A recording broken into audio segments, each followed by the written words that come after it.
SP news కి స్వాగతం. ముందుగా ముఖ్యాంశాలు. నన్ను గెలిపించకపోతే దేశంలో రక్తపాతమే, డొనాల్డ్ ట్రంప్ హెచ్చరిక.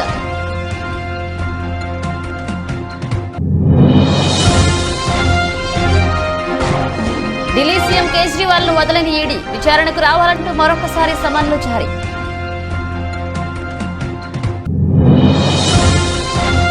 విశాఖలో కాంగ్రెస్ సభ, జగన్, చంద్రబాబు, పవన్ కళ్యాణ్ పై తీవ్ర విమర్శలు చేసిన తెలంగాణ సీఎం రేవంత్ రెడ్డి. మరొకసారి ప్రజలను మోసం చేసేందుకు చంద్రబాబు, జగన్ సిద్ధమా? విశాఖలో AP సీఎంపై Sharmila fire.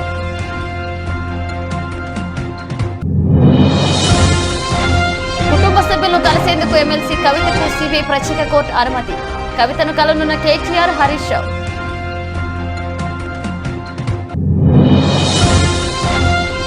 Hardik Pandya Gujarat Titans జట్టును వీడడంపై ప్రధాన కోచ్ ఆశిష్ నెహ్రా కీలక వ్యాఖ్యలు. ఘనంగా హీరోయిన్ కృతి గర్భంద వివాహం, వైరల్ అవుతున్న wedding photo. Family star shooting పూర్తి, విదేశాల నుంచి స్పెషల్ వీడియో షేర్ చేస్తున్న విజయ్. అమెరికా అధ్యక్షుడిగా తనను ఎన్నుకోకపోతే దేశంలో రక్తపాతం తప్పదని రిపబ్లికన్ పార్టీ అధ్యక్ష అభ్యర్థి డొనాల్డ్ ట్రంప్ హెచ్చరించారు. అధ్యక్ష ఎన్నిక జరగనున్న నవంబర్ 5 అమెరికా చరిత్రలో అత్యంత ముఖ్యమైన తేదీ అని చెప్పారు. ఒహియోలోని వాండాలియాలో జరిగిన ర్యాలీలో ట్రంప్ మాట్లాడారు. అయితే ఈ వ్యాఖ్యలు ఏ ఉద్దేశంతో చేశారో స్పష్టంగా వెల్లడించలేదు. అధ్యక్షుడిగా తాను ఎన్నికైతే అమెరికాకు దిగుమతి చేసుకున్న కార్లను చైనా విక్రయించలేదని పేర్కొన్నారు. మెక్సికోలో కార్లను తయారు చేసి వాటిని అమెరికన్లను అమ్మాలని డ్రాగన్ దేశం చూస్తుందని విమర్శించారు ఆయన.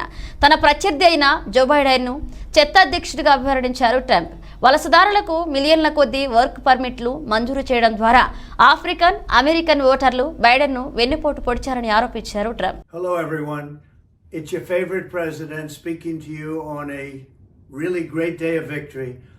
1 week ago, we had something called Super Tuesday, and it was indeed super because we won at numbers that nobody has ever seen before, records in virtually every state. And tonight, likewise.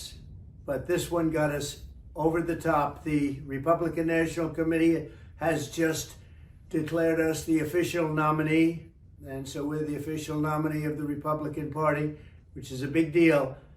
But most importantly, we now have to go on to victory because our country's in serious trouble. We have millions and millions of people flowing in. We have no respect on the world stage. What we say doesn't mean a thing anymore. And to have that happen is unthinkable.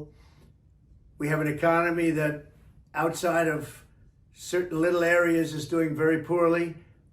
And we have something very, very important. We have a United States military that has to be taken care of. Again, this was a great day of victory. Last week was something very special, Super Tuesday. But now we have to get back to work because we have the worst president in the history of our country. His name is Joe Biden, sometimes referred to as Crooked Joe Biden, and he must be defeated. Our nation is failing. We're a nation that is in serious decline. We've never had a situation like this where we're not respected, we're laughed at, we're considered almost a joke. We're going to turn it around. We're going to drill, baby, drill. We're going to close our borders. We're going to do things like nobody's ever seen before. And we're going to make our nation's economy be the best ever in the world. We had the best economy ever just a short while ago, and we're going to have that again. We're going to have people come into our country. Delhi liquor policy కేసుకు సంబంధించి money laundering కేసులో ఆదివారం Aam Aadmi party అధినేత Delhi CM Arvind Kejriwal కు enforcement directorate ED మరొకసారి సమన్లు పంపింది. మార్చి 21న ED కార్యాలయానికి వచ్చి విచారణకు సహకరించాలని కేజ్రీవాల్ ను దర్యాప్తు సంస్థ కోరింది. ఇప్పటికే లిక్కర్ పాలసీ కేసులో విచారణకు హాజరు కావాలని ఢిల్లీ సీఎం కు 8 సార్లు సమన్లు జారీ చేసిన ఈడీ తాజాగా 9వసారి సమన్లు జారీ చేసింది. ఢిల్లీ లిక్కర్ పాలసీ కేసులో విచారణకు రావాలని కేజ్రీవాల్ కు ఈడీ ఇప్పటికే 8 సార్లు సమన్లు పంపించింది. అయితే ఈడీ సమన్లు చట్టవిరుద్ధమని బీజేపీ కుట్రపూరిత రాజకీయాల్లో భాగంగానే లిక్కర్ ఫారసీ కేసు అంటూ పేర్కొన్న కేజ్రీవాల్ ఈడీ సమన్లకు స్పందించలేదు. దీంతో తమ విచారణకు హాజరు కావడం లేదని పేర్కొంటూ ఈడీ ఢిల్లీలోని రౌస్ ఎవెన్యూ కోర్టులో కేజ్రీవాల్ పై 2 సార్లు ఫిర్యాదు చేసింది. ఈడీ సమన్ల కేసులో శనివారం ఉదయం కేజ్రీవాల్ ఢిల్లీలోని రౌస్ ఎవెన్యూ కోర్టులో హాజరయ్యారు. అయితే చీఫ్ మెట్రోపాలిటన్ మెజిస్ట్రేట్ ఆయనకు బెయిల్ మంజూరు చేసింది. బెయిల్ మంజూరైన మరుసటి రోజే కేజ్రీవాల్ కు మరొకసారి 9వసారి సమన్లు జారీ చేయడం చర్చనీయాంశంగా మారింది.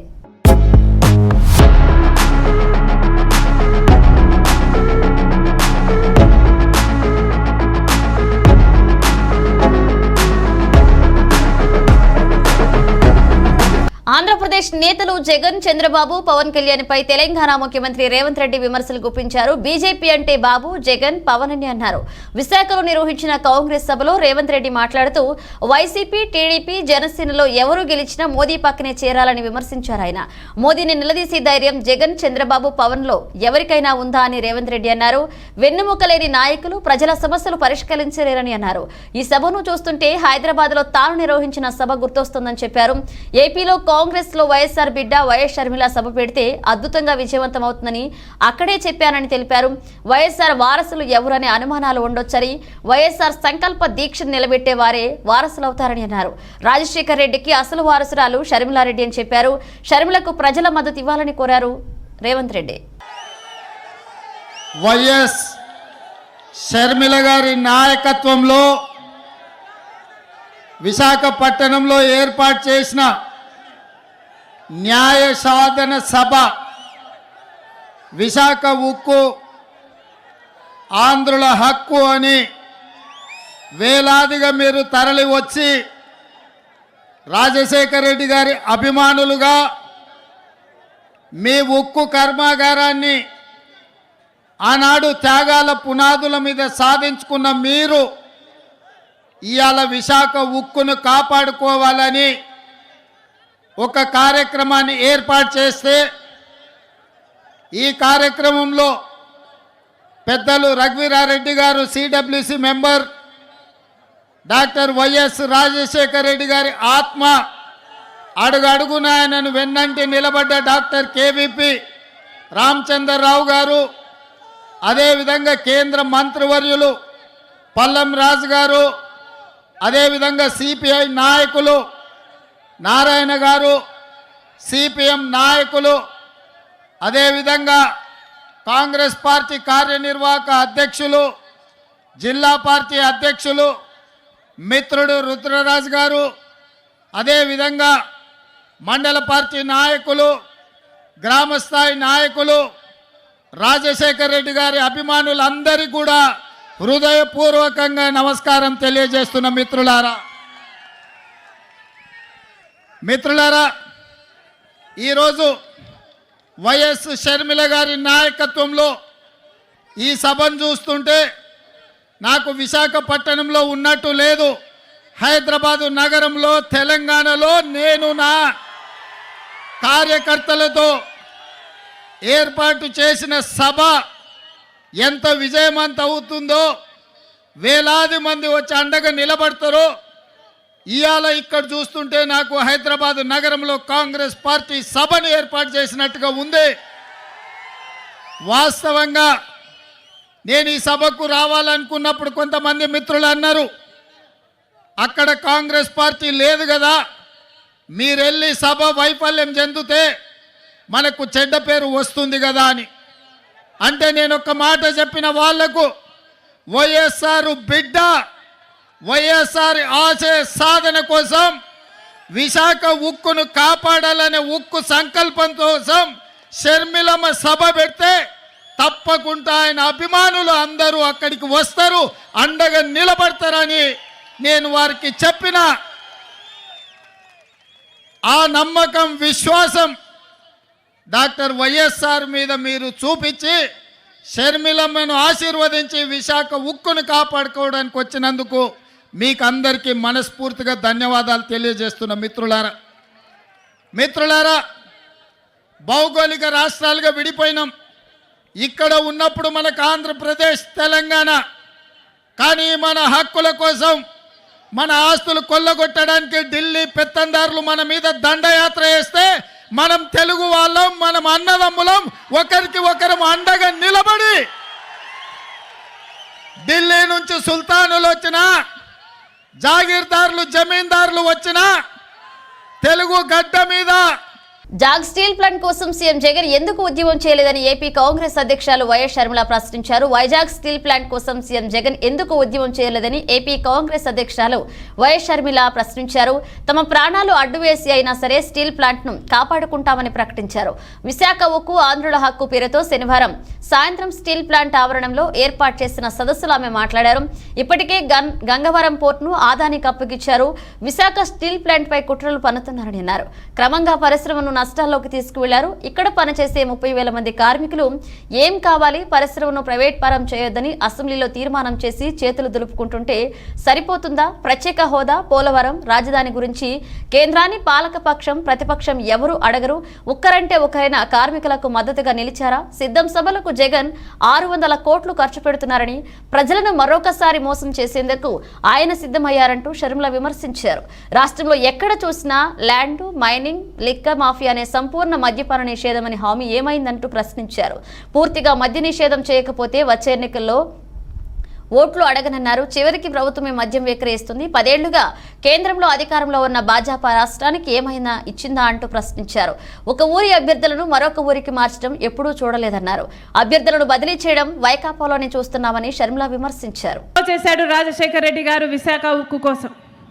రాజశేఖర రెడ్డి గారు బ్రతికే ఉంటే విశాఖ ఉక్కుకు ఈ ఫ్యాక్టరీకి సొంతంగా మైనింగ్ కోసం మైన్స్ కూడా సొంత గనులే ఈ పాటికి ఏర్పాటు చేసేవాడు రాజశేఖర రెడ్డి గారు.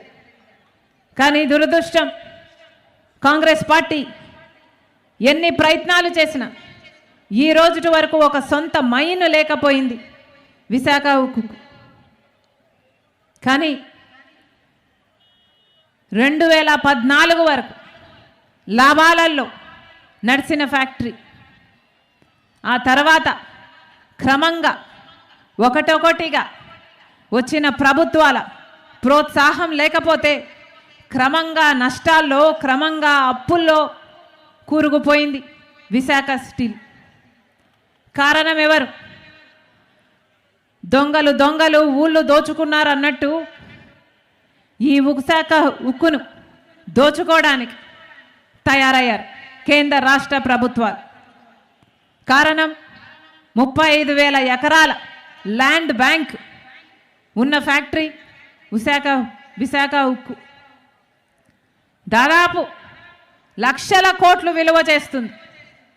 అదే గనుక ఈ ఫ్యాక్టరీని నష్టాల పాలు చేసి అప్పుల పాలు చేస్తే ఇక అడ్డేముంది, ఇది నష్టాలలో ఉంది అని చెప్పి దీన్ని ప్రైవేటైజ్ చేయొచ్చు అని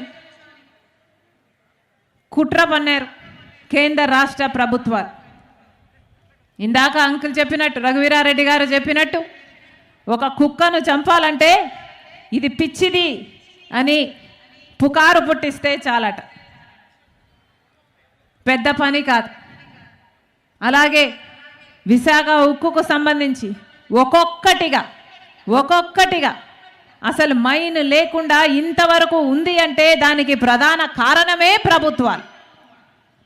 ఆ బాధ్యతను విస్మరించారు కాబట్టే ఈరోజు నష్టాలలో కూరుకుపోయింది. ఒకవైపేమో మైన్ లేదు, ఇంకోవైపేమో రా మెటీరియల్ కొనాలి అంటే రేట్లేమో ఆకాశానికి అంటుతున్నాయి, ఇంకొక వైపేమో ఆ రా మెటీరియల్ను సరఫరా చేయాలి అంటే దాని కాస్టు పెరిగింది. ఎలక్ట్రిసిటీ విషయంలోనూ అంతే. ఇలా ఒక్కొక్కటిగా ఒక్కొక్క అంశంగా కాలుకు కాలు చేతికి చేతిగా ఒక్కొక్కటిగా నరుక్కుంటూ వస్తే ఒట్టి మొండెం మిగులుతుంది, ఇక అమ్మడానికి ఏ ఆటంకం ఉండదు అని ఇదే పన్నాగం పల్లారు కేంద్ర రాష్ట్ర ప్రభుత్వాలు. గంగవరం పోర్ట్ గంగవరం పోర్టు చూస్తున్నాం. బీఆర్ఎస్ ఎమ్మెల్సీ కవితను ఆమె కుటుంబ సభ్యులు కలిసేందుకు సిబిఐ ప్రత్యేక కోర్టు అనుమతి ఇచ్చింది. ఎన్ఫోర్స్మెంట్ డైరెక్టరేట్ కస్టడీలో ఉన్న కవితను కలిసేందుకు కోర్టు సమయాన్ని నిర్ధారించింది. ఈడీ కస్టడీలో ఉన్నంత వరకు ప్రతిరోజు సాయంత్రం 6 గంటల నుంచి రాత్రి 7 గంటల మధ్య కవితను కలిసేందుకు కోర్టు అవకాశం కల్పించింది. అయితే ఈ క్రమంలో కవిత భర్త అనిల్తో పాటు ఆమె సోదరుడు కేటీఆర్, హరీష్ రావు, ప్రణీత్ న్యాయవాదులు కలిసే అవకాశం ఉంది. ఆదివారం సాయంత్రం కోర్టు నిర్దేశించిన సమయంలోనే కేటీఆర్, హరీష్ రావులు కవితను కలిసే అవకాశం ఉందని బీఆర్ఎస్ నేతలు పేర్కొన్నారు. మార్చి 23 వరకు కవితకు ఈడీ కస్టడీకి కోర్టు విధించింది. కవిత కోరినట్లుగా స్టేషనరీ, బుక్స్, ఆమె కళ్లద్దాలు అందించాలని సూచించింది. ప్రతిరోజు ఉదయం 10 గంటల నుంచి సాయంత్రం 5 గంటల వరకు మాత్రమే కవితను విచారించాల్సిందిగా కోర్టు ఆదేశించింది. అంతేకాదు విచారణకు సంబంధించి వీడియో రూపంలో రికార్డ్ చేయాలని ఈడీని ఆదేశించింది. అలాగే కవితకు ఆమె ఇంటి దగ్గర నుంచి భోజనం పంపించేలా అనుమతి ఇచ్చింది. మార్చి 23న మధ్యాహ్నం 12 గంటలకు కవితను కోర్టులో ప్రవేశపెట్టాలని ఆదేశాల్లో పేర్కొంది.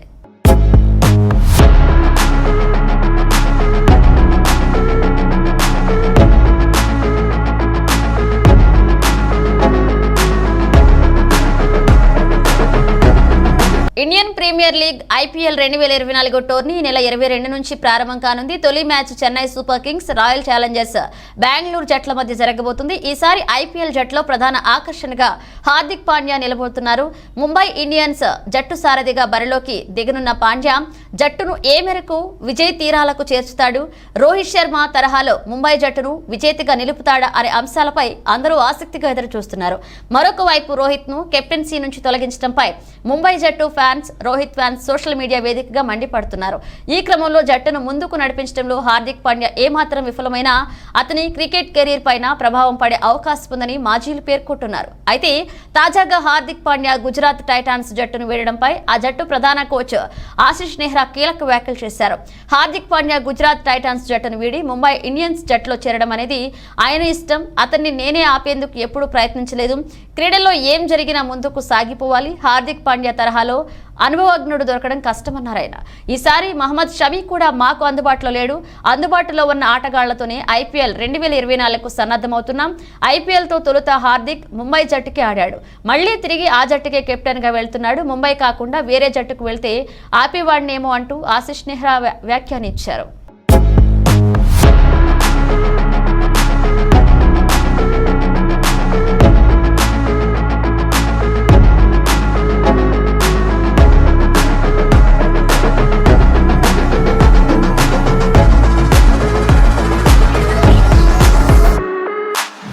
తెలుగు, తమిళ, హిందీ సినిమాల్లో నటించిన కృతి ఖర్బందా తాజాగా నిన్న మార్చి 15న ఓ నటుడిని వివాహం చేసుకుంది. కృతి ఖర్బందా 2019 నుంచి పుల్కిత్ సామ్రాట్ అనే నటుడితో ప్రేమలో ఉంది. ఇటీవలే కొన్ని నెలల క్రితం వీరు సీక్రెట్ గా కేవలం కుటుంబ సభ్యుల మధ్య నిశ్చితార్థం చేసుకున్నారు. ఢిల్లీలో కృతి ఖర్బందా, పుల్కిత్ సామ్రాట్లు నిన్న మార్చి 15న ఘనంగా వివాహం చేసుకున్నారు. కేవలం ఇరు కుటుంబ సభ్యులు, సన్నిహితుల మధ్య మాత్రమే ఈ వివాహ వేడుక జరిగింది. ఇక కృతి ఖర్బందా, పుల్కిత్ సామ్రాట్ తమ పెళ్లి ఫోటోలు సోషల్ మీడియాలో పోస్ట్ చేయగా అవి వైరల్ గా మారాయి.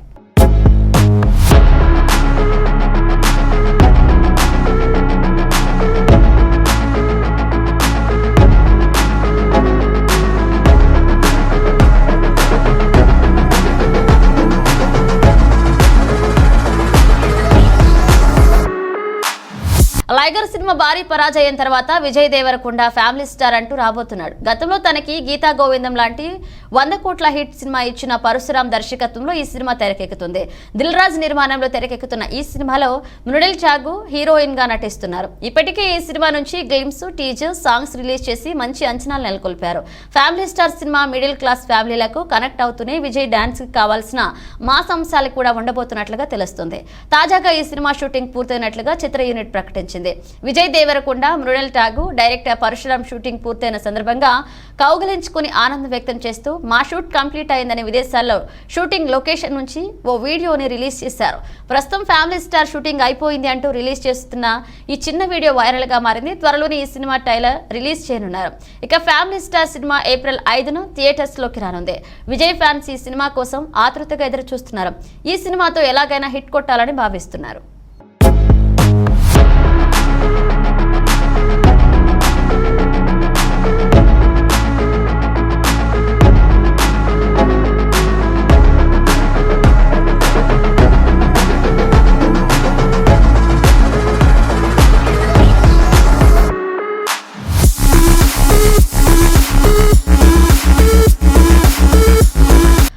కారంపూడిలోని టీడీపీ వైసీపీ వర్గాల ఘర్షణ వాతావరణం చోటు చేసుకుంది. ఈ ఘర్షణలో 2 వాహనాలు దెబ్బతిన్నాయి. టీడీపీ నేత గోరంట్ల నాగేశ్వరరావుకు చెందిన స్కార్పియోను ధ్వంసం చేశారు వైసీపీ నాయకులు. మాజీ ఎంపీపీ భర్త మేకల శ్రీనివాసారెడ్డి స్కార్పియో వాహనాన్ని ధ్వంసం చేసిన టీడీపీ నాయకులు కారంపూడిలోని బస్టాండ్ సెంటర్లో వైసీపీ వర్గాల మోహరించారు.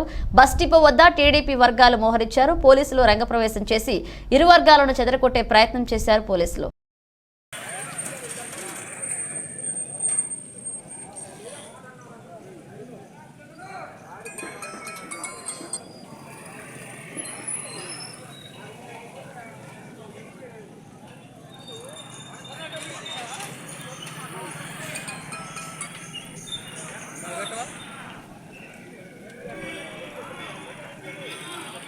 రాష్ట్రంలో మరొకసారి అధికారంలోకి వచ్చేందుకు రాష్ట్ర ముఖ్యమంత్రి వైఎస్ జగన్మోహన్ రెడ్డి 175 నియోజకవర్గాల 25 పార్లమెంటు స్థానాలను ఒకసారి ప్రకటించి చరిత్ర సృష్టించారు. 2019 ఎన్నికల్లో కూడా ఇదే విధంగా ఒకేసారి అభ్యర్థులను ప్రకటించి తన సత్తాను చాటుకున్నారని, మరొకసారి ప్రజలు అవకాశం ఇస్తారని అనంతపురం అర్బన్ ఎమ్మెల్యే అనంత వెంకటరామరెడ్డి స్పష్టం చేశారు. ఆదివారం నగరంలోని పాతూరులో ఇంటింటికి వైఎస్ఆర్ కాంగ్రెస్ పార్టీ కార్యక్రమాన్ని ఆయన నిర్వహించారు. అధ్యక్షుని హోదాలో కూడా ఈరోజు YSR Congress party assembly 175 assembly అభ్యర్థులతో పాటు పార్లమెంటుకు అన్ని స్థానాలను కూడా ఎవరు కానీ ఈ దేశంలో ఏ రాజకీయ పార్టీ చేయని విధంగా అన్ని స్థానాలు కూడా ఒకే ఒక మారు కూడా మళ్ళీ రెండో మారు కూడా ప్రకటించారు.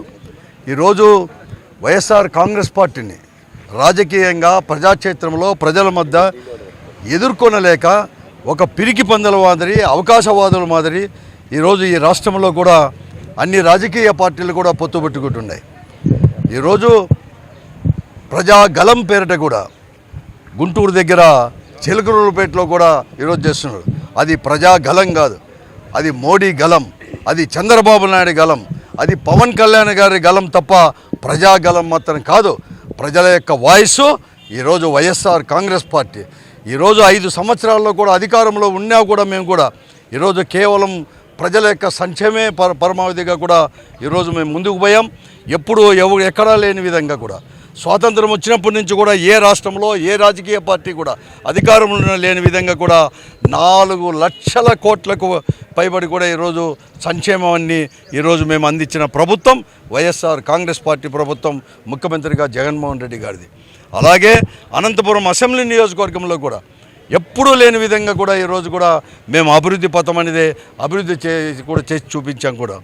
ఈరోజు ఒక ప్రజాప్రతినిధి కానీ అలాగే ప్రభుత్వం కూడా అనుకుంటే ఏదైనా కూడా చేయవచ్చు అని చెప్పేసి మేము అనంతపురం అసెంబ్లీ నియోజకవర్గంలో కూడా మేము నిరూపించాం కూడా. ఈరోజు మేము కావచ్చు మా పాలకులు ఇక్కడ వచ్చేసి ముగించే ముందు హెడ్లైన్స్ మరోసారి. నన్ను గెలిపించకపోతే దేశంలో రక్తపాతమే, డొనాల్డ్ ట్రంప్ హెచ్చరిక.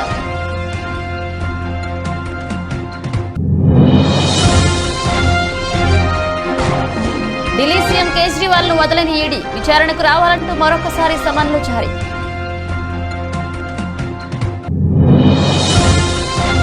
విశాఖలో కాంగ్రెస్ సభ, జగన్, చంద్రబాబు, పవన్ కళ్యాణ్ పై తీవ్ర విమర్శలు చేసిన తెలంగాణ సీఎం రేవంత్ రెడ్డి.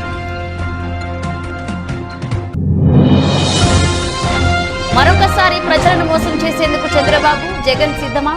విశాఖలో AP సీఎంపై Sharmila fire.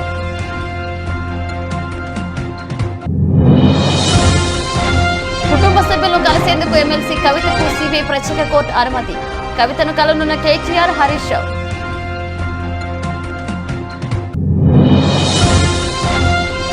Hardik Pandya Gujarat Titans జట్టును వీడడంపై ప్రధాన కోచ్ ఆశిష్ నెహ్రా కీలక వ్యాఖ్యలు. ఘనంగా హీరోయిన్ కృతి గర్భంద వివాహం, వైరల్ అవుతున్న వెడ్డింగ్ ఫోటోలు. ఫ్యామిలీ స్టార్ షూటింగ్ పూర్తి, విదేశాల నుంచి స్పెషల్ వీడియో షేర్ చేసిన విజయ్. ఇవి ఇప్పుడు ఒక అప్డేట్స్, మన అప్డేట్స్తో మళ్ళీ కలుద్దాం.